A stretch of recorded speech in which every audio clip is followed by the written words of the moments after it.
We constantly hear about the $60 billion in cash on Apple's balance sheet, and people have speculated about what the company is going to do with it. Some have talked about doing a dividend. Some have talked about buying back stock.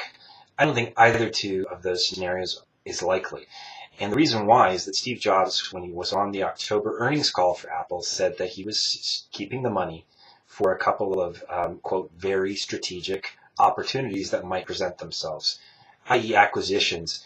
And most of the time when we think about acquisitions or talk about acquisitions that Apple might do, probably the biggest name that comes up is Netflix, the online streaming video site. However, I think there's a better target for Apple to go after, and it's Facebook. And I think that Apple should look to pay up to $100 billion to make it happen. And here's why. It's a potential Google killer, in my estimation.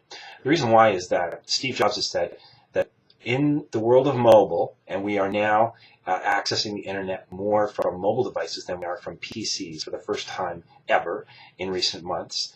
And in that world, Jobs has speculated, people interact differently with data, and they actually search less. A quote from Jobs last year.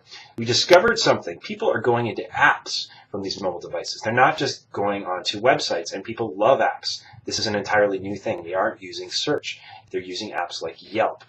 Now that favors Jobs, of course, in his battle with Google. But the number one app on iPhone, but also on other devices by far, has been Facebook. And so there are some very attractive reasons why Jobs would want Facebook from Apple's perspective, from a software platform point of view, from a competitive angle versus Google. But there are also some reasons why Facebook would be interested in this as well. And even though they've turned down Microsoft and Yahoo and Google in potential acquisition talks before, I think there's a big reason why Mark Zuckerberg would say yes to an offer from Apple.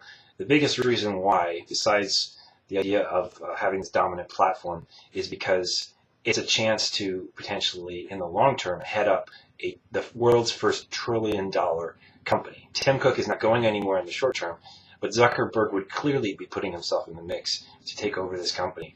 A combination of the best products and product platform out there with the best software platform.